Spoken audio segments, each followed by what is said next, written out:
Assalomu alaykum. Mama bloger Shahzodaxon Rahimova. Instagram bo'yicha salkam 10 yil tajribaga egaman. Ya'ni 10 yildan buyon Instagram sohasida ish faoliyatimni olib boraman. Yaqin-yaqindan misol men mama blogerlikni boshladim. Ungacha men biznes sohasida bo'lganman. Biznes sohasida yurg'izganman. Nima uchun mama blogerlikni boshladim? Chunki farzandim dunyoga keldi va men Instagramni boshqa yo'nalishga yurg'izdim. Demak, siz ham hozir qanaqa yo'nalishdan bo'lishingizdan qat'iy nazar faqat bitta yo'nalishda qotishingiz shart emas. Odam o'sib borishi kerak. Xo'p, endi siz Instagram nima uchun yurg'izasiz? 4 ta bola bilan shartmi sizga deganlar uchun Instagram birinchidan menga daromad manbai. Men biznes manbaimni yopdim. Chunki farzandimga bag'ishladim va mama blogerligim orqali menga daromad kelishi, ya'ni passiv daromad kelishni boshladi. Bu qanaqa? Birinchi ishlagan biznes daromadlarimdan, ya'ni boshida siz endi sahifangizni boshlaganingizda sizga barterga chiqishadi. Barter deganda, ya'ni siz almashasiz. Sizga mahsulot berishadi ular, siz uni reklama qilib berasiz. Mana shu barter hisobida bo'ladi. Siz ularga reklama qilib berasiz, ular sizga mahsulot berishadi.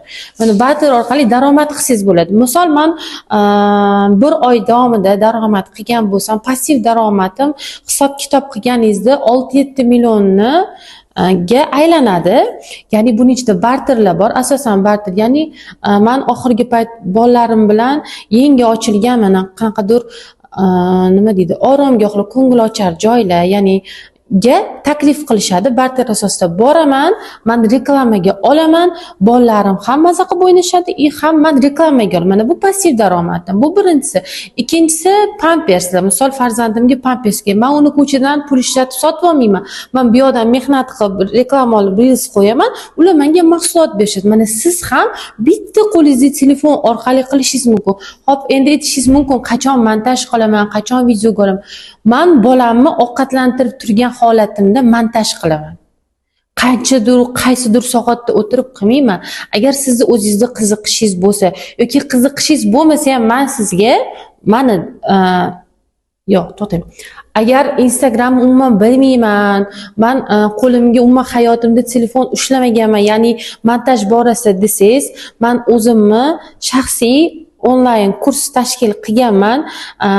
Ya'ni qanaqa o'zimga o'xshagan, uyda o'tirgan, passiv daromadi bor, даже passiv daromadi yo'q onajonlar uchun ham to'g'ri keladigan, bemalol eringlardan o'sha pulni uyalmasdan so'rab va oqlab beradigan dars qilganman, xudo xohlasa.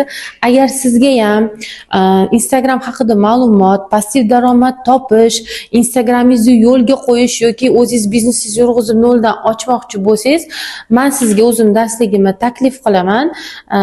Men darslik berganimdan keyin o'zim yo'q bo'lib qolmayman. Ya'ni siz bilan aloqada bo'lib turaman. Aloqaga chiqasiz, ya'ni yozasiz, qiynalayotgan joyingiz bo'lsa yordam beraman, xudo xohlasa.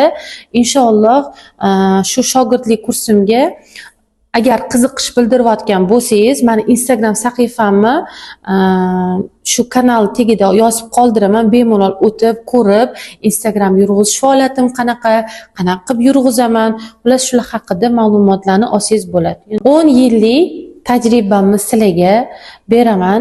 Ya'ni qanaqa onlayn dars orqali offlaynga men hozir ilojim yo'q, chunki bolam kichkina. Siz ham menga o'xshab uyda o'tirib shu telefon orqali passiv daromad olasiz, xudo xohlasa.